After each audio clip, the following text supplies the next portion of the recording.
The invitation arrived on a Tuesday morning, carried by a footman whose livery was so immaculate that Martha Evermere nearly dropped her teacup at the sight of him standing in their modest drawing-room. The cream-coloured envelope bore a seal that every household in London and the surrounding counties recognized instantly, the Blackwood crest, pressed into deep crimson wax, announcing without words that its contents came from none other than the Duke of Ashworth himself. "Good heavens," Mrs. Evermere whispered, her hand trembling as she accepted the envelope. "Good heavens, Harold, do you see this?" Harold Evermere, a man of modest fortune and even more modest ambitions, set down his morning paper and adjusted his spectacles. He was a gentleman in every sense, kind, well-read, and hopelessly content with their quiet country existence, but even he could not ignore the significance of that crimson seal. "Open it, my dear," he said, though his voice carried an unusual tremor. "Don't keep us in suspense." Their daughter Marian sat by the window with a book in her lap, though her eyes had lifted from the page the moment the footman entered. At 22, she possessed a beauty that was often described as unconventional, dark hair that refused to hold its pins, grey eyes that seemed to see through pretense, and a mouth that curved more readily into thoughtful expressions than empty smiles. She watched her mother break the seal with the same detached curiosity she might offer a particularly interesting passage in her novel. "It is an invitation," Mrs. Evermere breathed, her eyes scanning the elegant script. "To the Duke of Ashworth's Christmas dinner. The Christmas dinner, Harold, at Blackwood Manor." The silence that followed was profound. The Evermeres were respectable, certainly.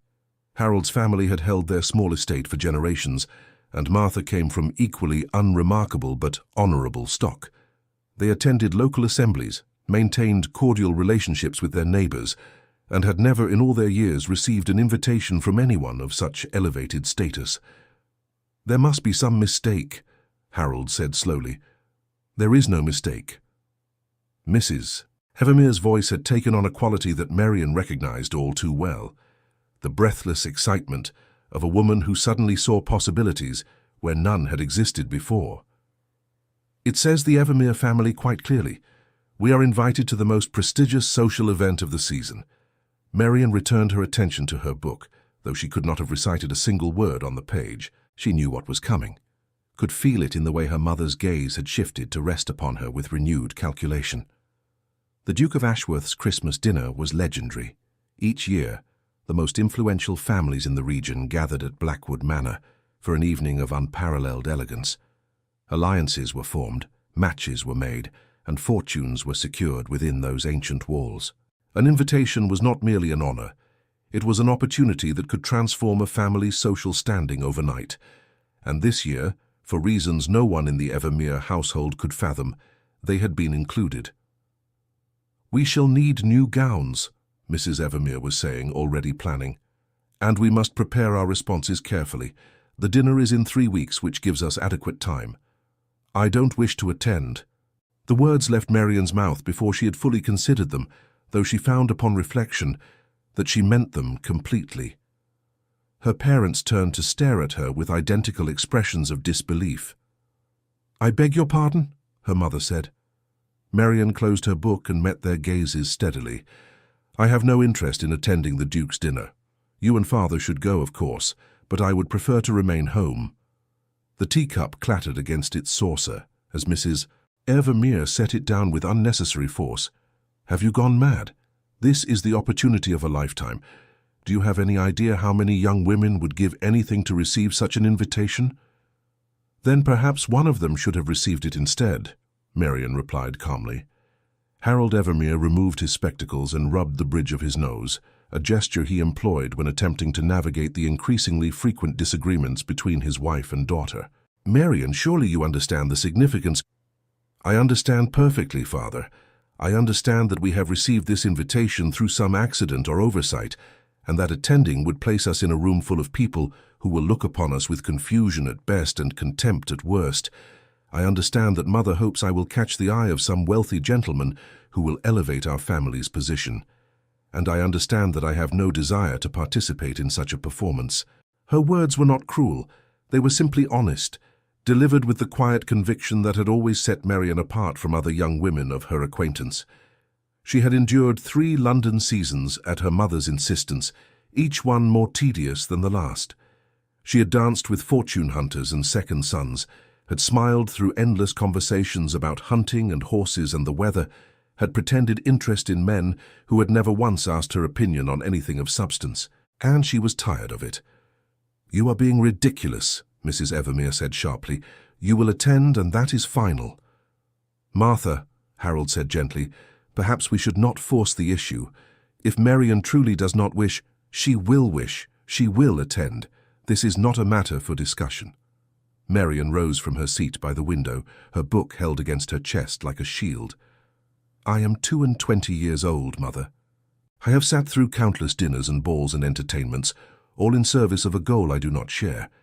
I have no interest in marriage for its own sake, and I certainly have no interest in parading myself before a duke and his guests like a horse at auction." "Marian," her mother's face had gone quite red, "you will not speak so." "I will decline the invitation," Marian continued, her voice steady. "You and Father may attend and make whatever excuses you wish for my absence, but I will not go." She left the room before either parent could respond, climbing the stairs to her bedchamber with measured steps. Behind her, she could hear her mother's voice rising in agitation, her father's quieter tones attempting to soothe. She closed her door against the sound and moved to her own window, looking out at the winter-grey landscape that surrounded their home. She had not meant to cause such upheaval. Truthfully, the refusal had emerged almost without thought, a reaction born of years of suppressed frustration. But now that she had spoken, she found she had no desire to take the words back. What was the Duke of Ashworth to her? A name spoken with reverence by people who valued titles above character. A man she had never met, whose invitation had arrived like a command from on high, expecting her immediate and grateful compliance. She would not comply. The decision felt like freedom. 3 days later, the household had settled into an uneasy truce. Mrs. Evermere had alternated between cold silence and passionate appeals, neither of which had swayed her daughter's resolve. Harold Evermere had retreated to his study, unwilling to take sides in a battle he knew he could not win, and Marian had continued her quiet existence, reading, walking in the gardens despite the cold, helping their housekeeper with preparations for the Christmas season. The response had been sent to Blackwood Manor, with appropriate regrets and vague references to prior engagements. Marian had not asked what excuse her parents had given, and they had not offered to tell her. A fragile peace had descended upon the Evermere home, built on the foundation of carefully avoided topics. It was shattered on the 4th day. Marian was in the small library that served as her refuge when she heard the commotion. First came the sound of hoofbeats on the drive, unusual as they rarely received callers, followed by a knock at the front door that seemed to echo through the entire house. Then came voices, one of which she recognized as their butler's, raised in unmistakable alarm. She set down her book and moved to the doorway, curiosity overcoming her usual reserve. From her vantage point, she could see the front hall where her father stood with his mouth hanging open, in a most undignified manner, and her mother clutched the banister as though she might faint without its support. And in the center of it all, filling the modest space with a presence that seemed almost too large for their small home, stood a man unlike any Marian had ever seen. He was tall, exceptionally so, with broad shoulders that strained against the exquisite cut of his dark coat.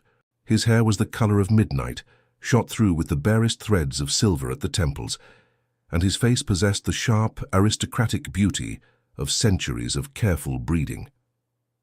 But it was his eyes that arrested her attention, pale blue, almost silver in the winter light streaming through the windows, and fixed upon her father with an intensity that made something in Marian's chest tighten.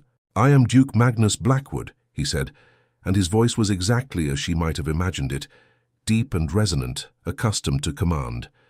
"And I have come to inquire why my invitation was refused." The silence that followed was absolute. Marian watched her father's face cycle through several expressions, shock, terror, confusion, before settling on something that resembled a fish gasping for air. "Your Grace," Harold finally managed, that is to say, the honor." I cannot possibly express. You can express it by explaining the refusal, the Duke said. His tone was not unkind, but neither did it offer any quarter. I have hosted the Christmas dinner at Blackwood Manor for 12 years. In that time, no one has ever declined my invitation. I find myself curious as to what circumstances could possibly warrant such an unprecedented response. Mrs. Evermere had recovered enough to descend the stairs, her hand still trembling against the banister. Your Grace, please forgive us. There has been a terrible misunderstanding. We never intended to give offence, yet offence was given, whether intended or not. The Duke's gaze swept the hall, taking in the modest furnishings, the slightly worn carpet, the faded portrait hanging on the wall. I am not accustomed to being refused, Mrs. Evermere. I find I would like to understand. It was at that moment that Marian stepped fully into view. She had not planned to reveal herself. Indeed, the sensible course would have been to retreat to her library and allow her parents to smooth over the situation with whatever platitudes and apologies they deemed necessary. But something in the Duke's words, the arrogance of them, the assumption that his invitation was something no reasonable person could possibly decline, sparked a flame of indignation that overrode her usual caution. The circumstances, she said clearly, are that I did not wish to attend. Every eye in the hall turned to her. Her mother's face had gone the colour of chalk. Her father looked as though he might genuinely collapse. But it was the Duke's reaction that held her attention. The slight widening of those pale eyes, the almost imperceptible tilt of his head, as though he had encountered something unexpected and was attempting to categorize it. "And you are?" he asked. "Marian Evermere, the one who refused your invitation." She descended the remaining stairs with deliberate calm, acutely aware of the picture she must present, her hair already escaping its pins, her dress a simple morning gown of pale blue muslin, her feet bare of the slippers she had abandoned somewhere in the library. She looked nothing like the polished young women who undoubtedly graced the Duke's ballroom, and she found she did not care. "Miss Evermere," the Duke said slowly, and something in his tone had shifted. "You are the author of my disappointment. If your disappointment stems from a single declined invitation, Your Grace, then perhaps your standards for disappointment are somewhat low." She heard her mother's sharp intake of breath, saw her father close his eyes in what could only be despair. But she held the Duke's gaze without flinching, determined to make him understand that she was not one of the simpering debutantes who hung upon his every word. For a long moment, Magnus Blackwood simply looked at her. Then, to the astonishment of everyone present, he laughed. It was not a mocking laugh nor a cruel one. It was genuine, a rich, warm sound that seemed entirely at odds with his imposing presence. It transformed his face, softening the sharp planes, crinkling the corners of those remarkable eyes. "Miss Evermere," he said when his laughter had subsided, "I believe I begin to understand why my invitation was refused. It was not, I suspect, a matter of prior engagements." "No," she admitted. "It was not." "Then may I ask what matter it was?" The question was posed with genuine curiosity, stripped of the arrogance that had coloured his earlier words. Marian found herself momentarily wrong-footed by the shift. "It was a matter of preference," she said finally. "I have attended many dinners and balls and social entertainments over the past several years. I have found them tedious beyond measure. I saw no reason to believe your event would be any different. Another woman might have softened the words, wrapped them in flattery to blunt their edge. Marian offered them plainly, as she offered everything, without artifice or pretense." The Duke's expression was unreadable. "You believe my Christmas dinner would be tedious. I believe all such events are tedious. I mean no particular offence to yours. And yet, particular offence is what I have taken." He paused, and something that might have been amusement flickered across his features. "Tell me, Miss Evermere, what would make such an event less tedious in your estimation?" The question surprised her. She had expected anger or dismissal, or at the very least the cold hauteur that men of his station typically employed when confronted with opinions they found unacceptable. Instead, he seemed genuinely interested in her answer. "Honest conversation," she said after a moment's thought. People who speak of substance rather than fashion and weather and the latest gossip. An atmosphere that values intelligence over artifice. She met his eyes squarely. I have yet to encounter such an event in polite society. Then you have been attending the wrong events. Or perhaps I have simply been attending them with the wrong expectations. The Duke considered this. Around them, Marian was dimly aware of her parents standing frozen in place, uncertain how to navigate a conversation that had veered so far from any social script they might have anticipated. I find myself at an impasse, the Duke said finally. Your refusal has wounded my pride, Miss Evermere. I came here expecting to receive an apology and a reversal of your decision. Instead, I have received neither. I am sorry to disappoint you, Your Grace. Are you? The question held a note of challenge. I rather think you are not. I think you are quite pleased with yourself for speaking so plainly to a man of my station. Marian felt heat rise to her cheeks, not from embarrassment, but from the accuracy of his observation. I am not accustomed to tempering my words based on the rank of my audience. No, I can see that you are not. He took a step closer, and she became acutely aware of how tall he was, how his presence seemed to fill the space around him. It is a most unusual quality in a young woman, most unusual indeed. I am not most young women. No, he agreed, and his voice had softened in a way that made her pulse quicken despite herself. I am beginning to suspect that you are not. For a moment, neither spoke. The air between them seemed charged with something Marian could not name, a tension that had nothing to do with anger, and everything to do with the way his eyes held hers, searching for something she was not certain she wished him to find. It was her mother who broke the spell, stepping forward with hands clasped tightly before her. Your Grace, please, I must apologize for my daughter's impertinence. She has always been headstrong, but I assure you she means no disrespect. On the contrary, Mrs. Evermere. The Duke did not look away from Marian as he spoke. I find your daughter's candor refreshing. It has been some time since anyone has spoken to me without the varnish of flattery and false deference. You mistake plain speaking for something more romantic than it is, Marian said. I simply see no purpose in dissembling. And I see no purpose in continuing to stand in your entrance hall like an unwelcome tradesman. The Duke's lips curved into something that was not quite a smile. Perhaps you might offer me tea, and we can continue this most enlightening conversation in more comfortable surroundings. It was not a request. Though his words were framed politely, there was no mistaking the expectation beneath them. And yet, oddly, Marian did not find herself bristling at the presumption, as she might have expected. There was something in his manner that suggested genuine interest, rather than mere aristocratic entitlement. Or perhaps she was simply curious to see what he would do next. Of course, Your Grace, her father said hastily, finally finding his voice. Please, come through to the drawing room. Martha, perhaps you might see to refreshments. Mrs. Evermere hurried away, no doubt grateful for an excuse to compose herself, and Harold led the Duke through to their modest drawing room with an anxiety that bordered on comical. Marian followed at a more measured pace, her mind working furiously to understand why a man of such consequence would bother to pursue a slight that any reasonable person would have simply overlooked. The drawing room looked smaller than usual with the Duke standing in it. He surveyed the space with those keen eyes, taking in the worn but comfortable furniture, the shelves of books that lined one wall, the pianoforte in the corner that had been Marian's grandmother's. If he found their home wanting in comparison to his own grand estate, he gave no sign of it. You have a fine collection, he observed, gesturing toward the bookshelves. Unusual for a country home of this size. My daughter is a voracious reader, Harold said, sinking into a chair with evident relief. She has been since childhood. I'm afraid I've indulged her appetite for books rather shamelessly. There is no shame in the pursuit of knowledge, Mr. Evermere. The Duke settled into a chair across from Harold, somehow making the modest seat appear as grand as a throne.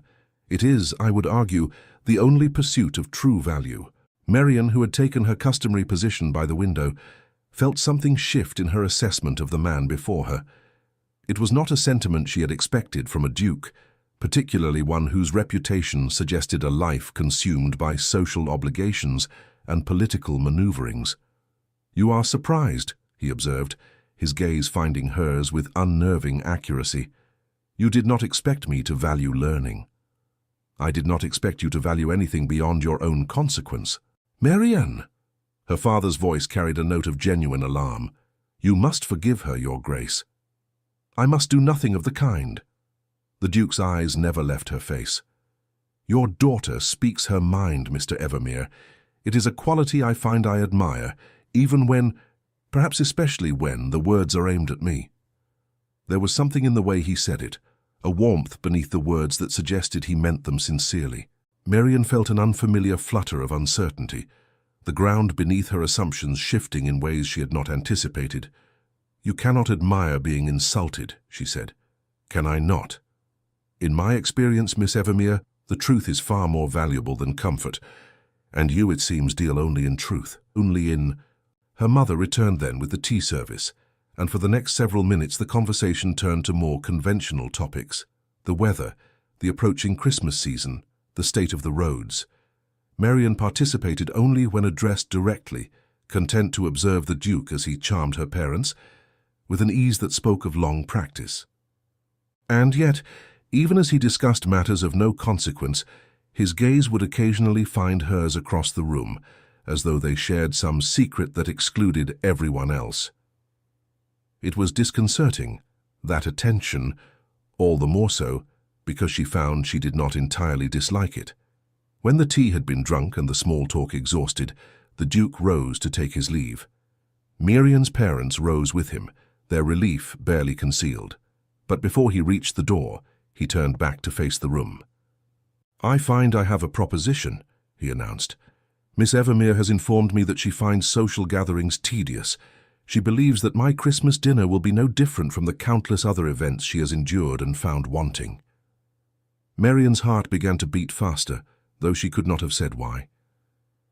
"I would like to prove her wrong." "Your Grace," Mrs. Evermere's voice was barely above a whisper, "I extend my invitation once more, not merely to the dinner itself, but to Blackwood Manor for the week preceding it.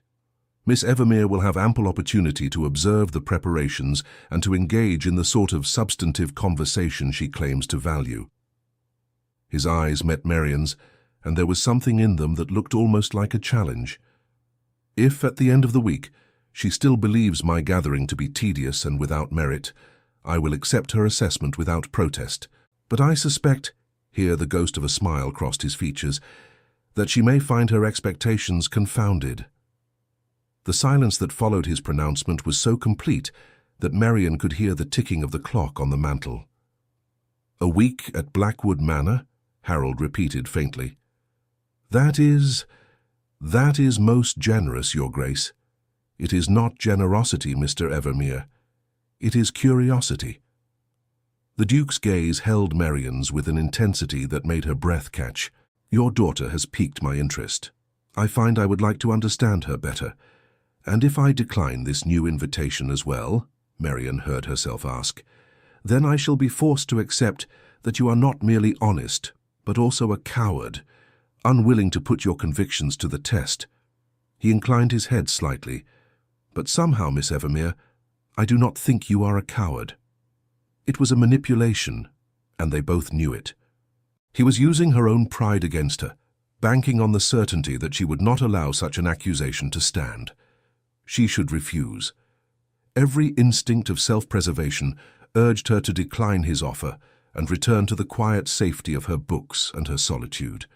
But he was right about one thing: she was not a coward. "Very well," she said, the words emerging with a conviction she did not entirely feel. "I accept your invitation." Something flickered in the Duke's eyes, triumph perhaps, or something warmer.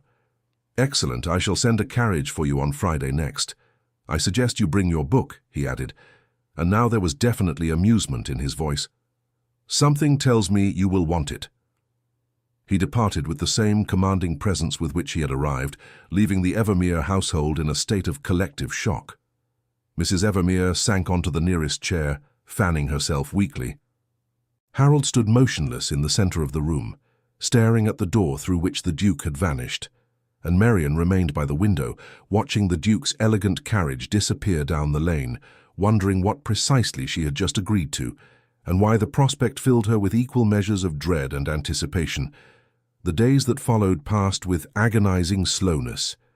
Mrs. Evermere threw herself into preparations with a fervor that bordered on mania, dispatching letters to London for new gowns, consulting with every woman of her acquaintance on matters of etiquette and fashion, and subjecting Marian to endless lectures on proper behavior in elevated company. "You must not speak so freely," she insisted for the 100th time, watching as the seamstress pinned yet another length of silk around Marian's form. "The Duke may have found your impertinence amusing in our home, but Blackwood Manor will be filled with the finest families in England. You cannot simply say whatever comes into your head. Would you prefer I say nothing at all?" "I would prefer you conduct yourself with the grace and restraint befitting a young woman of good breeding." Her mother's eyes were sharp with warning. "This is an opportunity beyond anything we could have hoped for. Do not squander it with your peculiar notions of honesty." Marian held her tongue, though her thoughts were far less restrained. She understood what her mother hoped, that this unexpected association with the Duke would lead to advantageous connections, perhaps even a marriage proposal from some wealthy gentleman seeking a wife. What Mrs. Evermere did not understand was that Marian had no intention of playing the role of eager debutante, regardless of how fine her gowns or how elevated her companions. She would go to Blackwood Manor because she had given her word. She would engage in the Duke's challenge because she would not be called a coward. But she would not pretend to be something she was not, and she would not sacrifice her principles on the altar of social advancement. The seamstress finished her work, and Marian retreated to her library, the one space in the house where her mother's machinations could not reach her. She selected a volume of poetry from the shelf and settled into her favorite chair, attempting to lose herself in verse. But for the first time in memory, the words would not come alive on the page. Her thoughts kept drifting elsewhere, to pale blue eyes that had held hers with such unsettling intensity, to a voice that had spoken of truth and learning with unexpected reverence, to the challenge that had been issued and accepted. Duke Magnus Blackwood was not what she had expected. That realization troubled her more than she cared to admit. She had built her defenses against men of his station, the vain, the pompous, the self-important aristocrats who viewed women as ornaments to be collected and displayed. She knew how to parry their empty compliments and deflect their predictable advances. But the Duke had offered no compliments, empty or otherwise. He had met her directness with equal frankness, had seemed genuinely intrigued by her refusal rather than offended by it. It was possible, of course, that his interest was merely another form of conquest, that he saw her resistance as a challenge to be overcome, her eventually surrender as a prize to be won. Such men existed in abundance among the aristocracy, and the Duke's reputation certainly suggested a man accustomed to getting what he wanted. But there had been something in his eyes when he spoke of books and learning, something that hinted at depths she had not anticipated. And his laughter, genuine and unguarded, had revealed a man capable of finding humor in his own discomfiture. Marian closed her book with a sigh of frustration. She was allowing herself to be intrigued, and that way lay danger. She would go to Blackwood Manor. She would observe and assess. And at the end of the week she would confirm what she already knew, that the Duke, for all his unexpected qualities, was ultimately no different from every other man of her acquaintance. The carriage arrived on Friday morning as promised, just as the winter sun was breaking through the clouds. It was the finest vehicle Marian had ever seen, gleaming black lacquer, the Blackwood crest emblazoned in gold upon the doors, drawn by 4 perfectly matched horses, whose coats shone like polished mahogany. Her mother wept openly as she said goodbye, whether from joy or anxiety Marian could not tell. Her father embraced her quietly, his eyes conveying a message he could not speak aloud. "Be careful." "I will write," she promised, climbing into the carriage with as much composure as she could muster. The interior was as luxurious as she might have expected. Velvet cushions, fur throws against the cold, a small compartment stocked with refreshments for the journey. But Marian barely noticed her surroundings as the carriage lurched into motion, her attention fixed on the window and the familiar landscape that gradually gave way to countryside she had never seen. Blackwood Manor lay some 3 hours distant, and she used the time to gather her thoughts and fortify her resolve. Whatever awaited her at the Duke's estate, She would meet it with the same composure and honesty that had governed her conduct thus far. She would not be intimidated by grandeur, nor seduced by luxury, nor swayed by charm. She was Marian Evermere, and she knew her own mind. The manor came into view as the afternoon light was turning golden, a vast edifice of pale stone rising from manicured grounds like something from a dream. Wings stretched in either direction from a central structure crowned with towers, and countless windows glittered in the winter sun. Even from a distance, the scale of it was staggering. As the carriage wound its way up the long drive, Marian counted at least a dozen chimneys, sending plumes of smoke into the cold air. Gardens stretched as far as the eye could see, bare now in winter, but hinting at the splendor they must display in spring. A fountain stood before the main entrance, its waters still despite the cold, its marble figures posed in attitudes of classical grace. The carriage came to a halt, and a footman appeared immediately to hand her down. Her feet touched the gravel of the drive, and she forced herself to stand tall, to meet the grandeur around her without flinching. "Miss Evermere."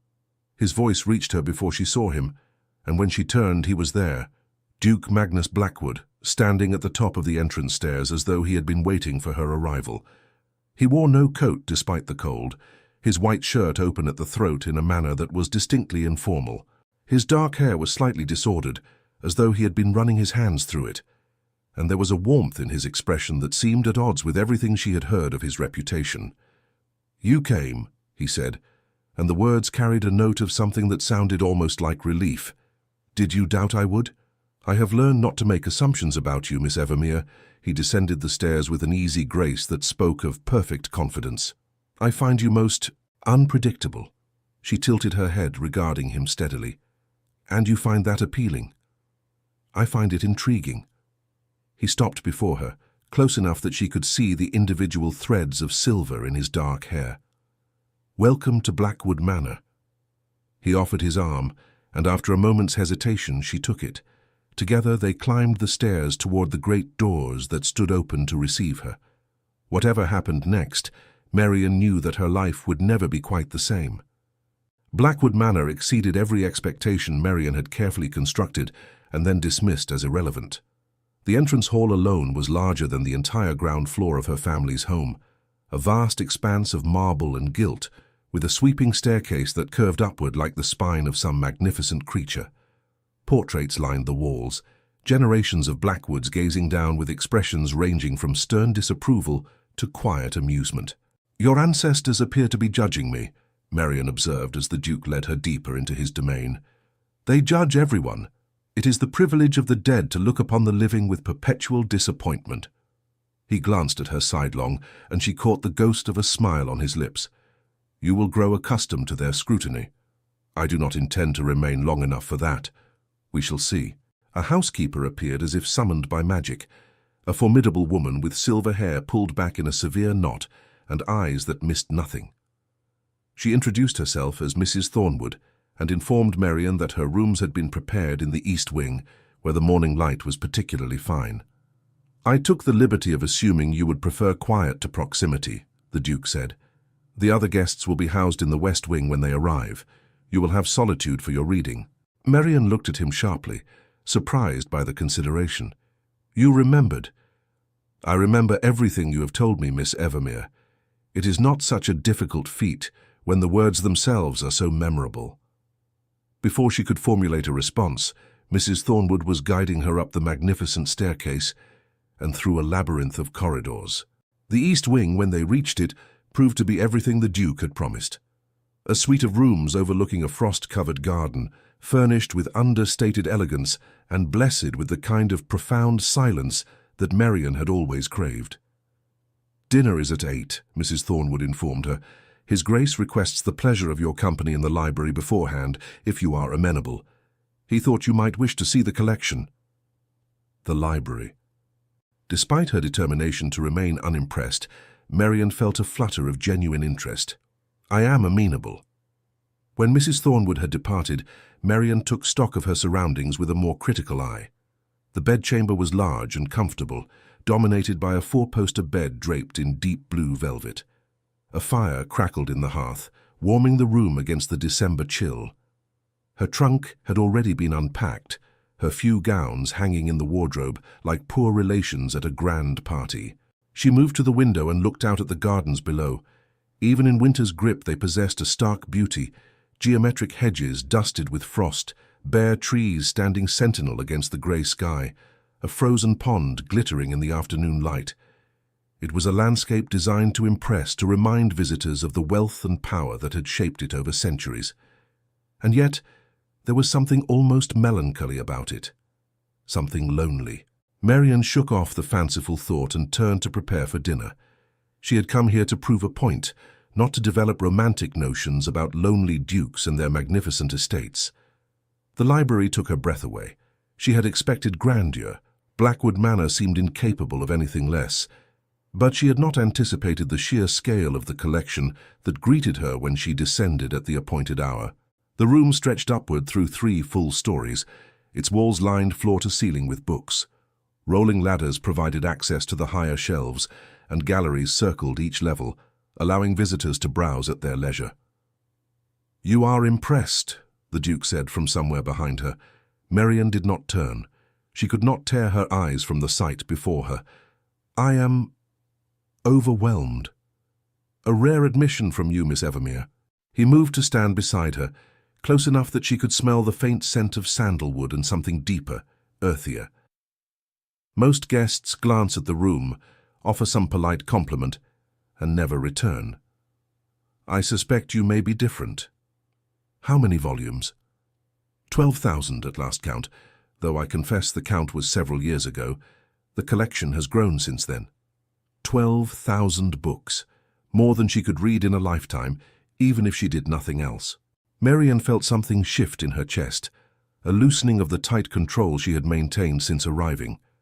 This was not a room designed to impress. It was a room designed to be used, to be loved, to be inhabited by someone who understood the value of what it contained. "You are a reader," she said, and it was not a question. "I am many things, Miss Evermere. Reader is among the more respectable of them." He gestured toward a seating area near the massive fireplace, where comfortable chairs had been arranged around a low table bearing decanters and glasses. "Will you join me for a drink before dinner? I find that conversation flows more easily with refreshment."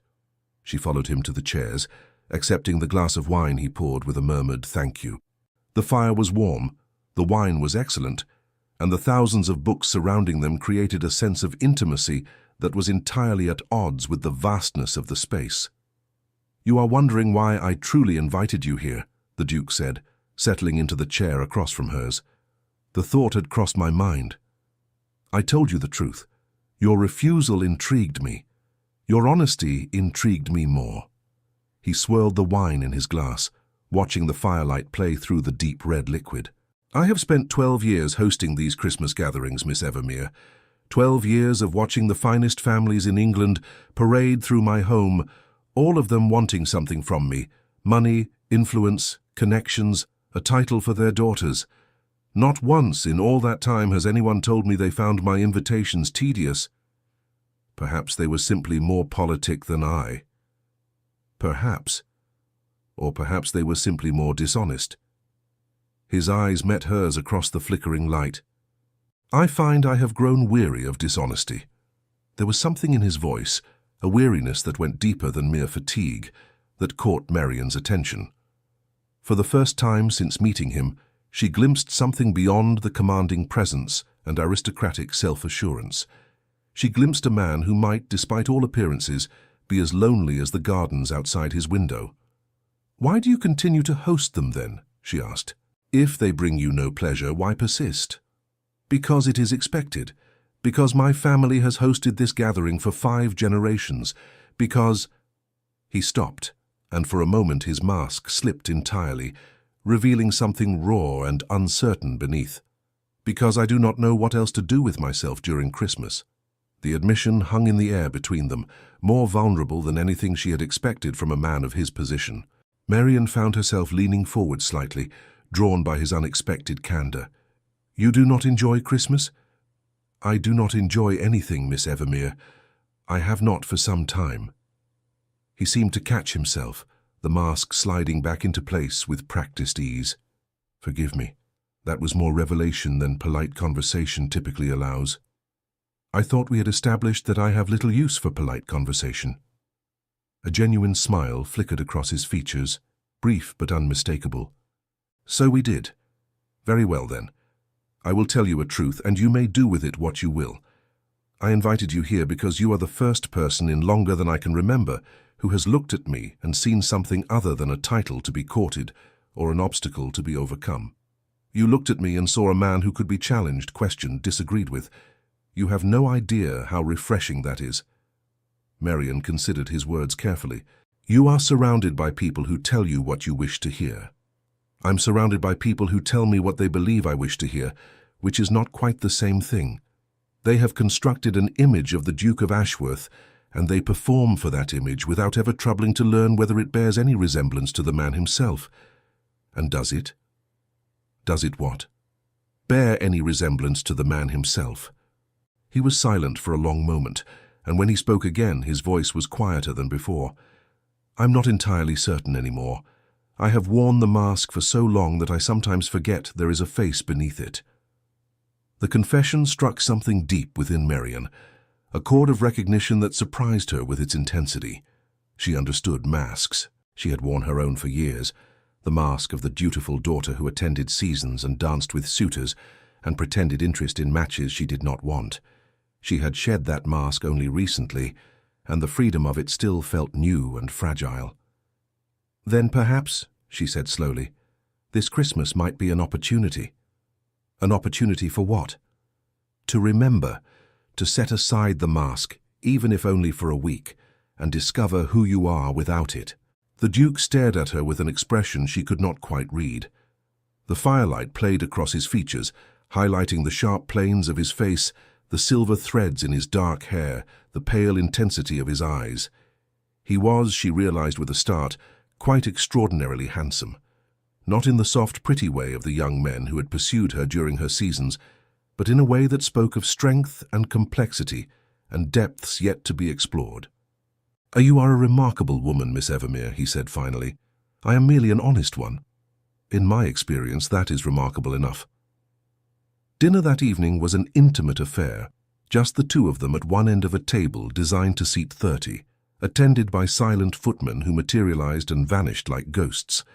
The food was exquisite, the wine superb, and the conversation unlike any Marian had experienced in her years of social obligation. They spoke of books at first, authors they admired, works that had shaped their thinking, volumes they returned to again and again for comfort or inspiration. Marian discovered that the Duke's tastes were broader than she had expected, encompassing not only the classical education typical of his class, but also philosophy, natural science, and even poetry.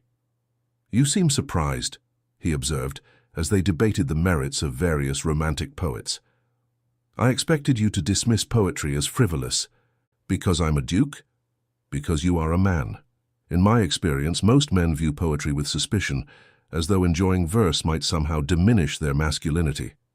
The Duke laughed, that same genuine, unguarded sound she had heard in her family's entrance hall. "I have never been particularly concerned with what others consider masculine. Life is too short to deny oneself pleasure simply because it might not be considered proper." "A radical philosophy for a man of your position. Perhaps, or perhaps I have simply reached an age where pretense becomes more exhausting than honesty." He leaned back in his chair, regarding her with an expression of frank curiosity. "May I ask you something personal, Miss Evermere?" "You may ask. I reserve the right not to answer." "Fair enough." He paused, as though gathering his thoughts. "You have made clear your disdain for the marriage market and its machinations. But surely there must have been someone at some point who captured your interest. Someone who made you believe, even briefly, that partnership might be worthwhile." It was a question she had not anticipated, and it touched upon wounds she had long since learned to hide. Marian took a careful sip of wine before answering. "There was someone. Once." "What happened?" "He was not who I believed him to be, or rather, he was exactly who he was. I simply failed to see it until too late." She met the Duke's gaze steadily, refusing to flinch from the old pain. He was a second son with expensive tastes and no income to support them. He courted me quite skillfully, made me believe that he valued my mind and my opinions, and all the qualities that other suitors found inconvenient. And then I discovered that he was simultaneously courting an heiress with £30,000, and that his interest in me was merely a way to pass the time until she made her decision. The Duke's expression darkened. His name? It hardly matters now. He married his heiress and by all accounts has made her quite miserable. I consider my escape a fortunate one. But it wounded you. It taught me. Marian set down her wine-glass with deliberate care. It taught me that words are easy, that charm can be manufactured, and that the only reliable guide to a person's character is their actions over time. 1 week of pretty speeches means nothing. 1 year of consistent behavior means everything. And so you have closed yourself off to the possibility of genuine connection. I have protected myself from manipulation. There is a difference. Is there? The Duke's voice was soft, almost gentle. It seems to me that both approaches end in the same place alone. The observation struck closer to home than Marian cared to admit. She had told herself that her solitude was a choice, that she preferred books to people, quiet to chaos, independence to partnership, and much of that was true. But there were moments, late at night or in the grey hours before dawn, when she wondered if she had built her walls so high that no one would ever scale them. Not that she would admit such doubts to the Duke of Ashworth. "I would rather be alone by choice than miserable in company," she said firmly. "Would you?" His eyes held hers with that unsettling intensity. "I have been both, Miss Evermere, and I can tell you that loneliness is loneliness, regardless of how one justifies it." Before she could respond, he rose from his chair and extended his hand. "Come, I wish to show you something." She hesitated for only a moment before accepting his offered hand. His fingers closed around hers, warm and strong and startlingly intimate, and he led her from the dining room through a series of corridors she had not yet explored. They emerged at last into a conservatory, its glass walls and ceiling revealing a star-strewn sky that seemed impossibly close. The room was warm despite the December cold, heated by some mechanism Marian could not identify, and filled with plants that should not have been blooming in winter, roses and jasmine and exotic flowers she did not recognize. "My mother's sanctuary," the Duke said quietly, releasing her hand. "She created this space when I was a child. After she died, my father wanted to tear it down. He found it too painful to see her work continuing without her. I convinced him to let it remain." Marian moved through the fragrant space, trailing her fingers across petals that seemed impossibly soft. "It's beautiful." She believed that beauty was essential to survival, not the beauty of gowns and jewels and social display, but the deeper beauty of growing things, of music, of connection between souls. He stood watching her, his tall form silhouetted against the starlight. "She would have liked you, I think." "Why?" "Because you are genuine. Because you speak truth even when it is uncomfortable. Because you refuse to perform for the approval of others." He paused. "She was much the same. It is why my father loved her so completely, and why her loss nearly destroyed him." There was old grief in his voice, carefully contained but still present. Marian felt the urge to offer comfort, though she did not know how. She who had spent years avoiding emotional entanglement, who had convinced herself that walls were stronger than bridges. "How long ago?" she asked softly. 18 years. I was 15. He moved to stand beside a climbing rose that had wound its way up a trellis, its deep red blooms incongruous against the winter darkness beyond the glass. This was her favorite. She planted it the year I was born. She used to say it would bloom for me when I needed it most. And does it? It blooms every December, without fail, whether I need it or not. His smile was sad. I choose to believe she was right. They stood together in the fragrant warmth, surrounded by impossible flowers and silence. Marian was acutely aware of his proximity, of the heat of his body beside hers, of the way his presence seemed to fill the space in a manner that was not oppressive, but somehow comforting. It was dangerous, this feeling. She had come here to prove her indifference, to demonstrate that neither grandeur nor charm could sway her conviction. She had not anticipated finding a man of depth and sorrow, and unexpected gentleness beneath the commanding exterior. She had not anticipated finding someone who made her want to lower her walls. "Thank you for showing me this," she said finally, not trusting herself to say more. "Thank you for seeing it." He turned to face her, and in the dim light of the conservatory, his eyes seemed almost silver. Most people look at this room and see only plants. You looked and saw memory, grief, love. You saw what it meant. I see what is there. Yes, his voice was barely above a whisper. Yes, you do. And I am beginning to wonder what else you might see, given time. The moment stretched between them, charged with possibilities neither of them named. Then, with visible effort, the Duke stepped back and offered a formal bow. "It is late, and you must be weary from your journey. I will escort you to your rooms." They walked in silence through the sleeping house, the only sound their footsteps on marble floors. When they reached the door to her suite, the Duke paused. "The other guests begin arriving tomorrow," he said. "The house will become considerably less peaceful, and considerably more tedious." He smiled at that, a real smile, the kind that crinkled the corners of his eyes. "We shall see. Perhaps you might reserve judgment until the week is complete." "Perhaps I might." "Good night, Miss Evermere." "Good night, Your Grace."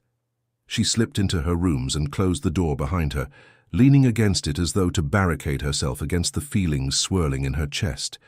Through the window, she could see the conservatory glowing like a jewel in the darkness, its impossible flowers blooming for a woman 18 years dead and a son who still mourned her. Duke Magnus Blackwood was not what she had expected, and Marian was no longer certain that was a bad thing. The guests began arriving the next morning, a steady stream of carriages disgorging lords and ladies and their assorted offspring onto the gravel drive.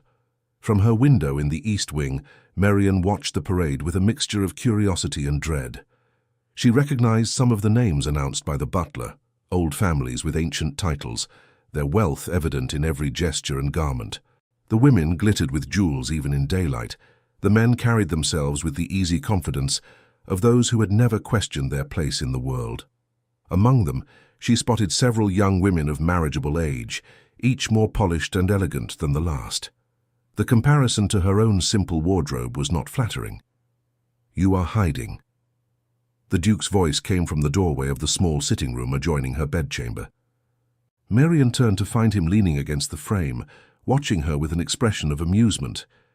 "I am observing," she corrected. "There is a difference. You are avoiding the necessity of polite introductions and vapid conversation. I cannot say I blame you." He crossed to stand beside her at the window, close enough that his shoulder nearly brushed hers. "It will only become worse as the week progresses. By Christmas Eve, there will be 40 guests competing for attention and advantage. You make it sound exhausting." "It is exhausting, but perhaps—" He turned to look at her, and there was something almost hopeful in his gaze.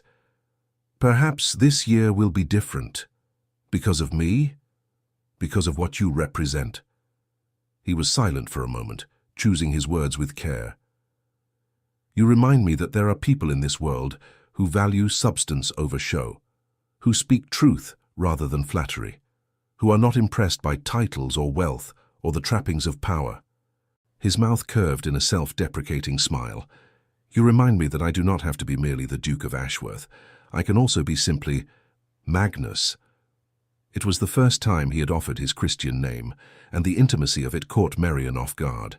She found herself unable to look away from his eyes, pale and searching in the winter light. "Magnus," she repeated, testing the weight of it. "My mother's choice. She said it meant great, and that she expected me to live up to it." His smile turned wistful. "I am not certain I have succeeded." "You are not certain of many things for a man of your position." "I am certain of very little, Miss Evermere, despite appearances to the contrary. But I am becoming certain of one thing." He reached out and very gently tucked a strand of escaped hair behind her ear. The touch sent a shiver through her that had nothing to do with cold. "I am becoming certain that meeting you was not an accident." Before she could respond, a footman appeared in the doorway with news that the Duke was urgently required below. Magnus, she could not help but think of him by that name now, withdrew his hand with evident reluctance. "Duty calls as ever. But I hope you will join me for dinner this evening. The full gathering will be present, and I find I'm curious to see how you navigate the social waters. You wish to see me flounder? I wish to see you triumph." His eyes held hers for a long moment. "I suspect you will." He departed, leaving Marian standing by the window with her heart beating faster than it should. She pressed a hand to the place where he had touched her hair, feeling the phantom warmth of his fingers. This was not supposed to happen. She was not supposed to feel whatever it was she was feeling. She had come here to prove her immunity to charm, her resistance to manipulation, her complete indifference to the entire aristocratic enterprise.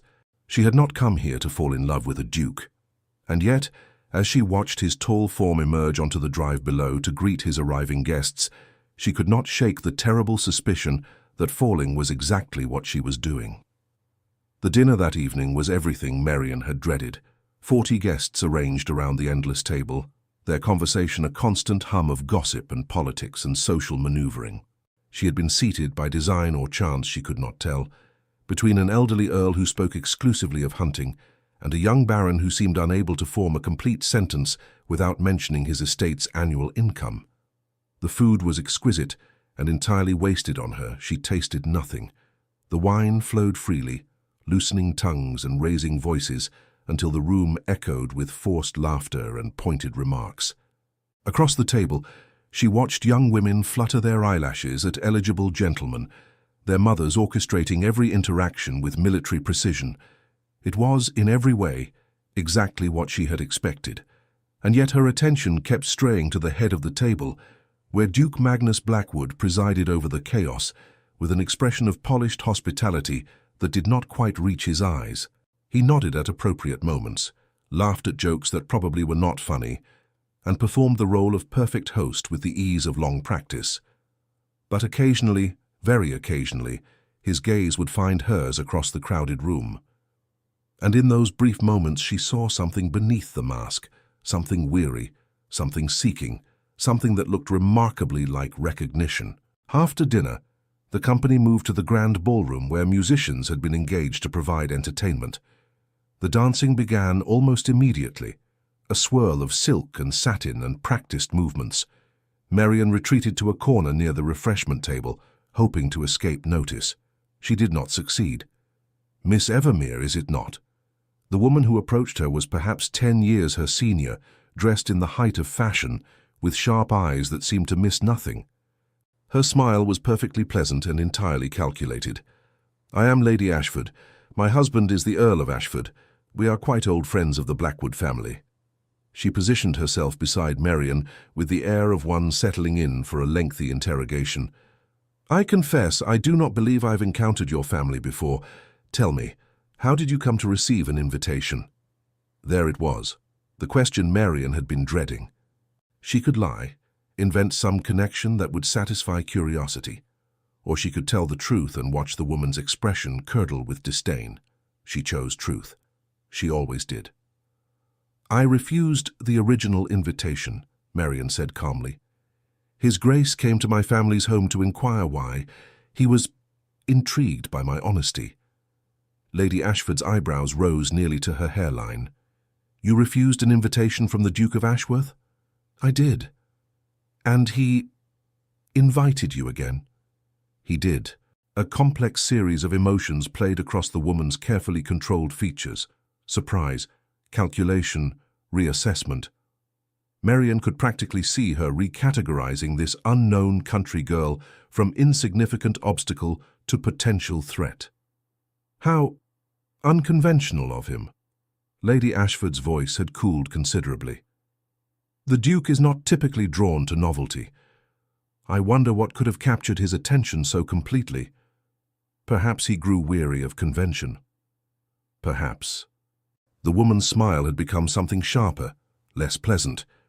Or perhaps he is simply amusing himself with an unsuitable diversion before making a more appropriate choice. She gestured toward the dance floor, where several young ladies of impeccable breeding were competing for the Duke's attention. Lady Catherine, for instance, has long been considered a suitable match. Her family's connections are beyond reproach. Marian followed her gaze to a willowy blonde, executing the steps of a country dance with mechanical precision. She was beautiful in the way of expensive porcelain, perfect, polished, and completely devoid of warmth. "I wish her every happiness," Marian said, and was surprised to find she meant it. Lady Ashford's eyes narrowed. "You are remarkably calm for a woman who has so clearly set her cap at a duke." "I have set my cap at no one. I am here at His Grace's invitation, nothing more. I make no claims and have no expectations." "Then you are either lying or foolish. No woman comes to Blackwood Manor without expectations." "Then perhaps," Marian said quietly, "I am not like other women." She excused herself before Lady Ashford could respond, slipping through a side door and into a corridor that led away from the noise and press of bodies. The cool air was a relief after the overheated ballroom, and she leaned against the wall for a moment, gathering herself. Escaping already? The Duke emerged from the shadows, having apparently made his own exit from the festivities. In the dim light of the corridor, he looked tired, genuinely tired, in a way his public mask never allowed. "I required a moment of quiet," Marian said. "As did I." He moved to lean against the wall beside her, close enough that their shoulders nearly touched. "Lady Ashford can be formidable. You saw. I see everything that happens in my own home. It is both a privilege and a curse." He turned his head to look at her, and his expression was unreadable in the darkness. "I heard what you said, that you have no expectations. It is the truth. I know. That is what troubles me." "Why should it trouble you?" He was silent for a long moment, and when he spoke again, his voice was barely above a whisper. "Because I find that I have expectations, Miss Evermere. Expectations I had not anticipated and do not entirely understand. And I am not certain what to do with them." Marian's heart stuttered in her chest. What expectations? I expected to find you interesting. I did not expect to find you essential." He reached out and took her hand, his fingers intertwining with hers in the darkness. "I expected to prove a point, that my gathering was not as tedious as you believed. I did not expect to discover that everything is tedious without you beside me. Your Grace, Magnus, please." His voice was rough with emotion. "When we are alone, I am not the Duke. I am simply a man who has spent 12 years going through the motions of life without actually living. A man who had forgotten what it felt like to want something, truly want something, until you walked into my home and reminded me. She should pull away. She should maintain her carefully constructed defenses, remind herself of all the reasons why this could not, should not, would not work. A duke and a country gentleman's daughter. A man of immense consequence and a woman of no importance whatsoever. Society would never accept it. Her mother's dreams notwithstanding, such matches existed only in novels. But his hand was warm around hers, and his eyes were silver in the darkness. And for the first time in longer than she could remember, Marian did not want to be sensible.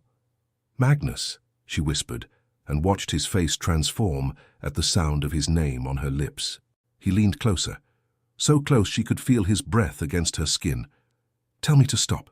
Tell me this is madness, that we have known each other mere days, that everything about this is impossible. Tell me, and I will walk away." She should tell him. Every rational part of her mind was screaming that this was exactly the kind of manipulation she had sworn to avoid, the pretty words and heated glances that had deceived her once before. But when she looked into his eyes, she saw no deception. She saw only a man as lost as she was, reaching for something real in a world of artifice. "I cannot tell you to stop," she breathed, "when I do not want you to." The moment hung suspended between them, fragile as spun glass. Magnus's breath caught at her words, and in the dim light of the corridor, Marian saw something shift in his expression, hope warring with disbelief, desire battling with the caution of a man who had learned not to trust in happiness. "You cannot know what those words mean to me," he said, his voice rough. "Then tell me." He lifted his hand to her face, his fingers tracing the curve of her cheek with a tenderness that made her heart ache.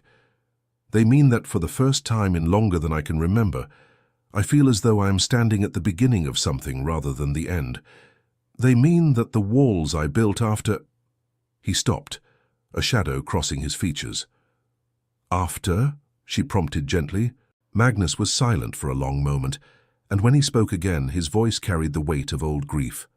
"I was engaged once, 7 years ago. Lady Eleanor Crane, beautiful, accomplished, everything a duchess should be. Our families had arranged it when we were children, and I believed we had grown to love each other." Marian felt a chill that had nothing to do with the December air. "What happened?" "She died. 3 weeks before our wedding, she took ill with a fever that no physician could cure. I sat by her bedside for 5 days, watching her slip away, powerless to stop it." His jaw tightened with remembered pain. "After that, I stopped believing in the possibility of happiness. I performed my duties, hosted my gatherings, played the role that was expected of me. But I never allowed myself to feel anything real. It was safer that way." The confession illuminated so much: his weariness, his loneliness, the mask he wore with such practiced ease. Marian understood now why he had seemed so surprised by his own feelings, why he approached her with such cautious hope. "I am sorry," she said softly. "I cannot imagine such a loss. No one can until they experience it." He met her eyes, and there was a vulnerability in his gaze that stripped away every pretense of rank and power. "But you must understand, when I say that meeting you has changed something in me, I do not say it lightly. I had accepted that I would never feel this way again. I had made peace with a future of duty without joy, companionship without connection. And then you refused my invitation, and everything I thought I knew began to crumble. Because I said no, because you were honest, because you looked at me and saw not a title to be courted, but a man to be challenged. Because you reminded me that there are still people in this world who value truth over advantage." His thumb traced the line of her jaw, sending shivers down her spine. "You woke something in me that I thought had died with Eleanor, and I find I am terrified and grateful in equal measure." Marian's heart was beating so hard she was certain he must hear it. Everything she had believed about herself, her immunity to charm, her resistance to romantic entanglement, seemed suddenly fragile in the face of his raw honesty.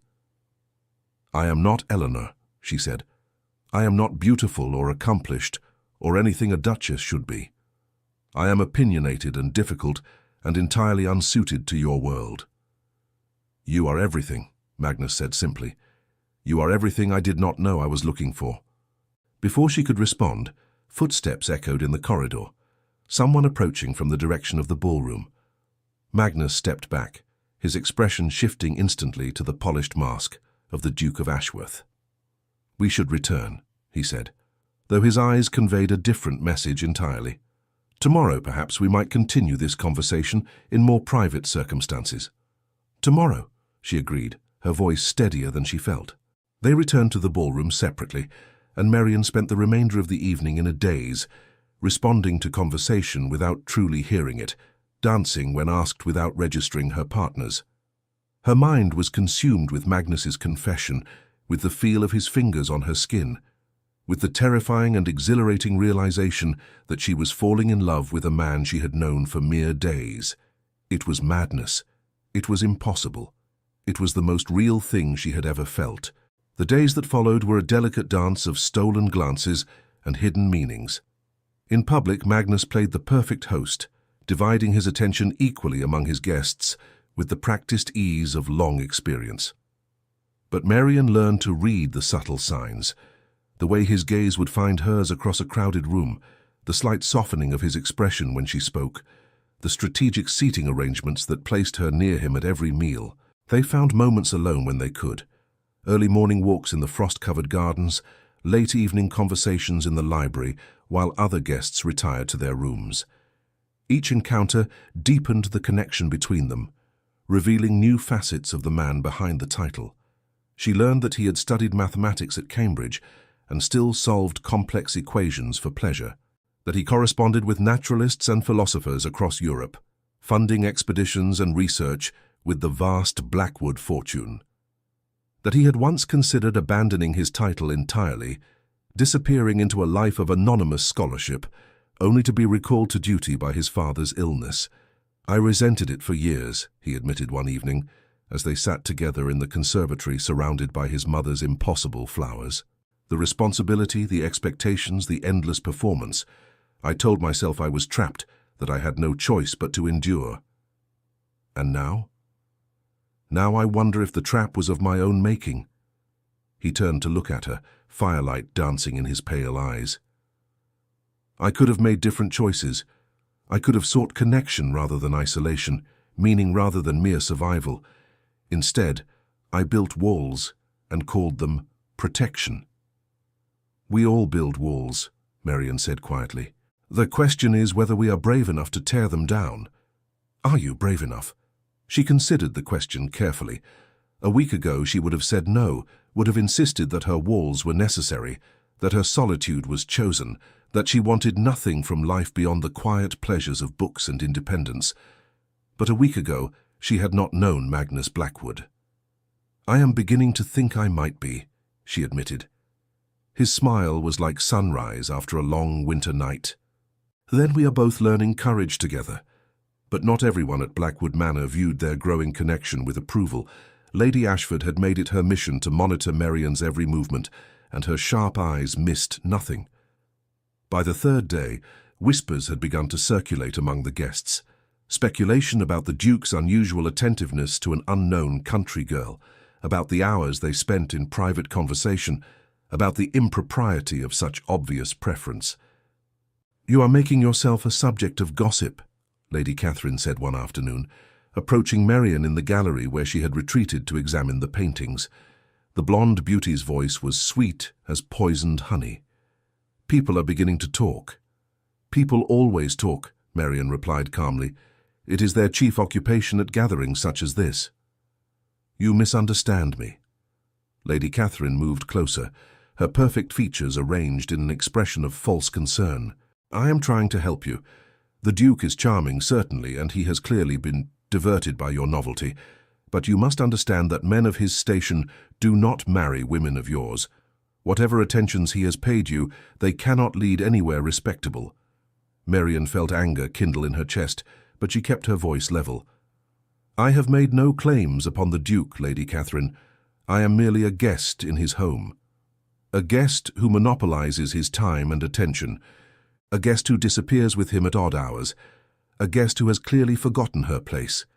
The sweetness had drained from Lady Catherine's voice, leaving only cold disdain. "I have known Magnus since childhood. Our families have long anticipated a match between us. Whatever amusement you have provided, it will end when this week concludes and reality reasserts itself. Then you have nothing to worry about. I am not worried. I am merely ensuring that you understand the situation clearly." Lady Catherine smiled, and there was no warmth in it whatsoever. "Enjoy your week, Miss Evermere. It is all you will ever have." She swept away in a rustle of expensive silk, leaving Marian alone among the portraits of Blackwood ancestors. The words stung more than she wanted to admit, not because she believed Lady Catherine's claims of prior understanding with Magnus, but because they touched upon fears she had tried to suppress. What future could there be between them truly?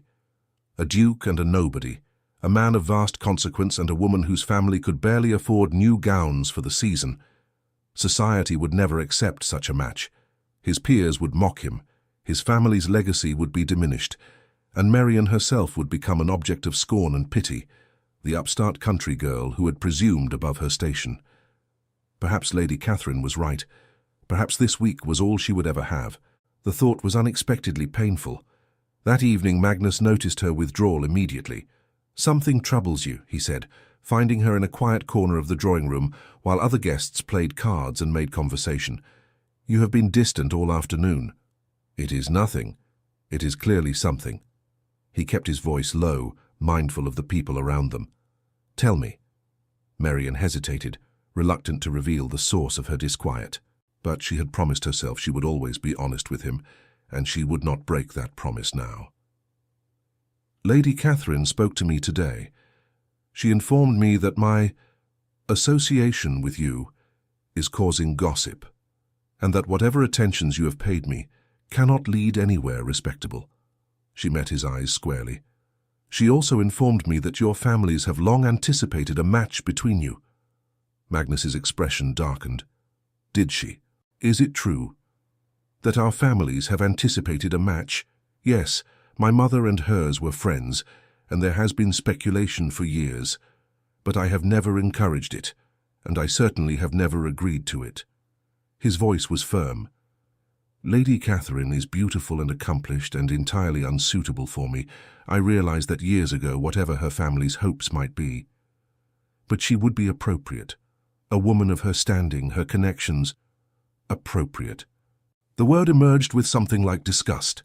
I have spent my entire life doing what is appropriate, Miss Evermere.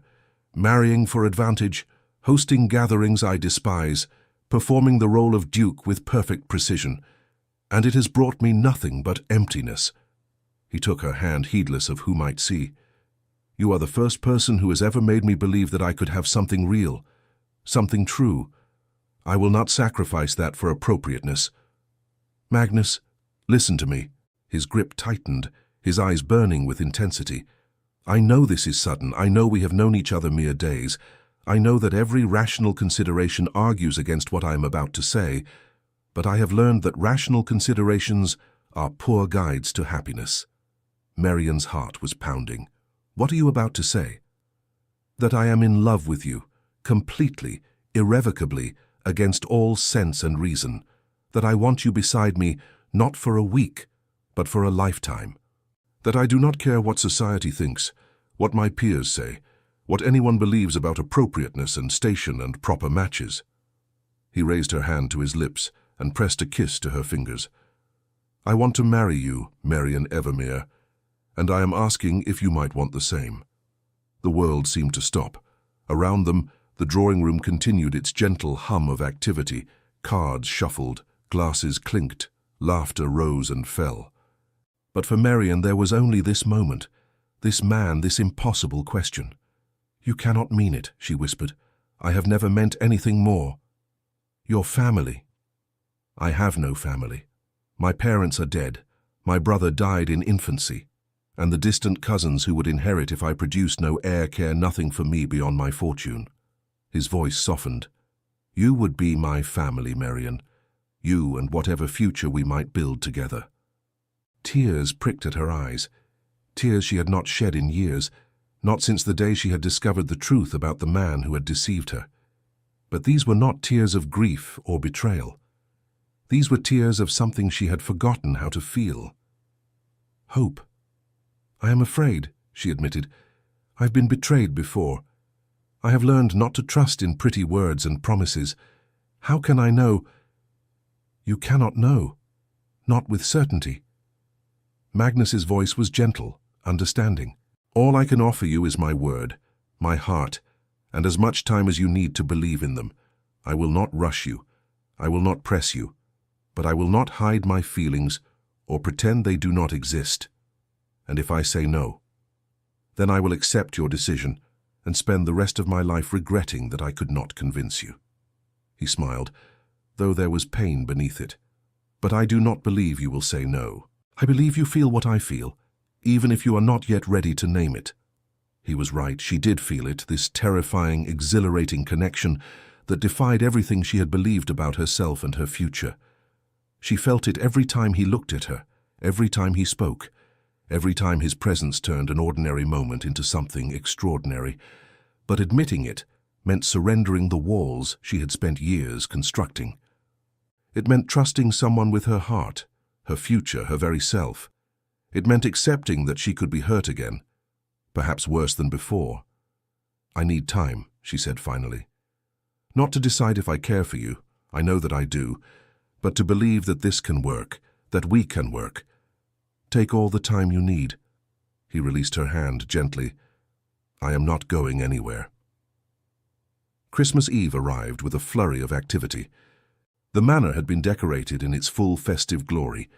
Evergreen boughs draped every banister, candles glittered in every window, and a magnificent tree stood in the great hall, adorned with ornaments that had been in the Blackwood family for generations. The guests assembled for the famous Christmas dinner, dressed in their finest attire, anticipation crackling in the air. Marian had chosen her best gown, a deep green silk that brought out the grey of her eyes, and descended the stairs with her heart in her throat. Magnus was waiting at the bottom, resplendent in formal black, his eyes finding hers immediately among the crowd. "You are beautiful," he said softly as she reached him. "You are biased." "Utterly and completely." He offered his arm. "Will you do me the honor of sitting beside me at dinner?" "That will cause even more gossip." "I find I no longer care about gossip." His smile was warm, almost boyish. "In fact, I intend to cause considerably more of it before the evening is through." The dinner was everything Blackwood Manor's reputation promised. Course after magnificent course, wine flowing freely, conversation sparkling. Marian sat at Magnus's right hand, a position of honor that raised eyebrows throughout the room. Lady Catherine's face was a mask of barely concealed fury. Lady Ashford's expression suggested she was already composing letters to every gossip in London. But Marian barely noticed them. Her attention was fixed on Magnus, on the way he included her in every conversation, sought her opinion on every topic, treated her as an equal partner rather than a social accessory. This, she realized, was what it could be. Not a performance of marriage, but a partnership of minds and hearts. Not a transaction of fortune and title, but a genuine meeting of souls. As the final course was cleared and the guests began to rise for the evening's entertainment, Magnus stood and raised his glass. The room fell silent, all eyes turning to their host. "My friends," he said, his voice carrying easily through the great hall, "I thank you for joining me for another Christmas at Blackwood Manor. As many of you know, this gathering has been a tradition in my family for 5 generations, and I am honored to continue it." Polite applause rippled through the assembly. "But this year," Magnus continued, "I have a special announcement to make, one that may surprise some of you, and will almost certainly provide fodder for gossip in the months to come." Marian's heart began to pound. He could not. "As you may have noticed, I have had the pleasure of hosting a very special guest this week. Miss Marian Evermere came to Blackwood Manor at my invitation, and in the days since her arrival, she has done something I thought impossible." His eyes found hers across the room, warm with love and certainty. "She has reminded me what it means to be truly alive." The room had gone utterly silent. Marian felt the weight of every gaze upon her, the shock and speculation and scandal rippling through the assembled guests. "I am aware that what I'm about to say will be considered improper by some, precipitous by others, and utterly mad by most." Magnus's smile was serene. "I find I do not care. Miss Evermere, would you do me the honor of joining me?" Her legs moved without conscious decision, carrying her through the crowd to stand beside him. His hand found hers, warm and steady. "I have asked this remarkable woman to be my wife," Magnus announced. "She has not yet given me her answer, and I respect her need for time and certainty. But I wanted you all to know—" His voice strengthened, carrying a note of challenge. "I wanted everyone to know that my intentions are entirely honorable. Miss Evermere is not a diversion or an amusement. She is the woman I love, the woman I intend to spend my life with, and anyone who treats her with disrespect will answer to me personally." The silence stretched, pregnant with shock. Then, from somewhere near the back of the room, someone began to applaud. Others joined in, some enthusiastically, others with the mechanical politeness of social obligation. Lady Catherine had gone white as snow. Lady Ashford looked as though she had swallowed something extremely unpleasant, but Marian saw none of it. She saw only Magnus, his eyes bright with hope and love, and the courage of a man who had finally decided to stop hiding behind masks. "You are mad," she whispered, "entirely. This will cause a scandal. Without doubt. People will say terrible things about both of us. Let them." He raised her hand to his lips. "I have spent too many years caring what people say. All I care about now is what you say." The room held its breath, waiting for her response. Marian felt the weight of the moment, the magnitude of the choice before her. She could retreat, could claim she needed more time, could protect herself from the vulnerability of commitment, or she could be brave. "Yes," she said, and watched his face transform with joy. "Yes, I will marry you." The applause that followed was genuine this time, at least from some quarters. Magnus pulled her close, propriety be damned, and kissed her before the assembled company in a manner that would fuel gossip for years to come. And Marian, who had sworn never to trust in words or promises again, found that she believed in this one completely. Christmas morning dawned bright and cold, sunlight streaming through the windows of Blackwood Manor to illuminate a world transformed by overnight snowfall. Marian woke in her rooms in the East Wing, still half convinced that the previous evening had been a dream. But the ring on her finger, a magnificent sapphire that had belonged to Magnus's mother, proved otherwise. She was to be a duchess. The thought was terrifying and exhilarating in equal measure. A knock at her door proved to be Magnus himself, looking more relaxed than she had ever seen him. He had abandoned his formal attire for simpler clothes, and his hair was slightly disordered as though he had been running his hands through it. "Happy Christmas," he said, his smile brilliant. "I hope you slept well despite the upheaval." "I slept better than I have in years," she admitted, though I kept waking to check that the ring was still there. "It is quite real, I assure you, as am I." He extended his hand. "Come, there is something I want to show you." He led her through the house, past servants who bobbed curtsies and offered congratulations, past the great hall where the magnificent tree still stood in its full glory. They emerged into the conservatory, where his mother's flowers bloomed in defiance of winter. But something had changed. Among the familiar roses and jasmine, a new plant had appeared, a small pot bearing a single white bloom, delicate as snow. "I had it brought from the greenhouse this morning," Magnus explained. "It is called a Christmas rose, though it is not truly a rose at all. It blooms only in winter, only in the coldest days when everything else has surrendered to the season." He turned to face her. "I thought it fitting." "Fitting?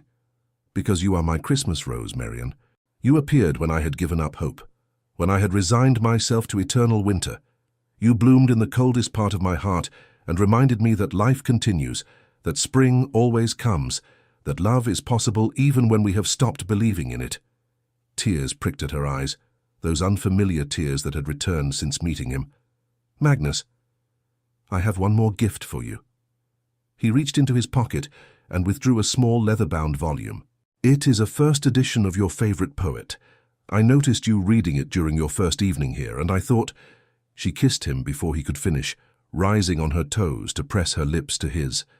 The book fell forgotten as his arms wrapped around her, pulling her close in the warmth of that impossible garden. "I love you," she whispered against his mouth. "I never thought I would say those words again, but I love you, Magnus Blackwood. And I love you, Marian Evermere." His voice was rough with emotion. "I will spend the rest of my life proving it."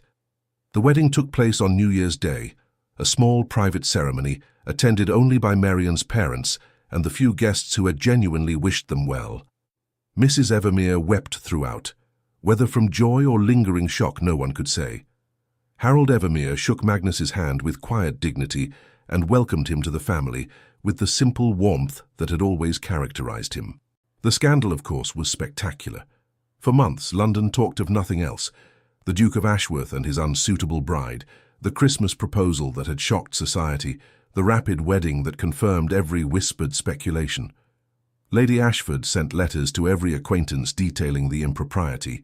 Lady Catherine retreated to the country to nurse her wounded pride. But Magnus and Marian, ensconced in the comfort of Blackwood Manor, cared not at all. They had found what so many people spend lifetimes seeking: a partner who saw them truly, who valued honesty over performance, who loved not despite their flaws, but because of them. Their marriage was not the polished perfection of social expectation. It was something far more precious. It was real. Years later, when their children asked how they had met, Magnus would tell the story with evident relish: the refused invitation, the outraged visit, the slow discovery of a love neither had anticipated. "Your mother," he would say, eyes twinkling, "was the first person brave enough to tell me no, and it was the greatest gift anyone has ever given me." And Marian would smile, remembering the frightened young woman who had built walls around her heart, convinced that safety lay in solitude. She had been wrong. Safety lay in trust, in vulnerability, in the courage to believe that happiness was possible even after loss. She had come to Blackwood Manor expecting tedium and left with a love that would last a lifetime. It was, she reflected, the best Christmas gift she had ever received. The end. My dearest listeners, thank you from the bottom of my heart for joining me through all 3 parts of Marian and Magnus's beautiful story. What began with a refused invitation ended with a love that defied every expectation, and I hope their journey touched your heart as deeply as it touched mine. If you enjoyed this tale of courage, honesty, and Christmas magic, please take a moment to show your support. Subscribe to this channel so you never miss another story. There are so many more romances waiting to unfold. Leave a comment below and tell me your favorite moment from the story. Was it their first meeting, the conservatory confession, the Christmas Eve proposal? I would love to hear from you.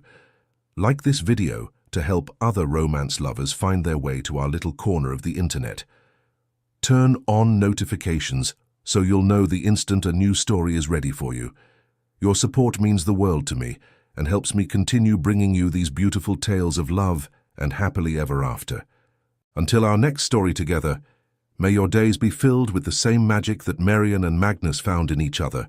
With all my love and warmest wishes for your own happy ending, until next time, sweet listeners.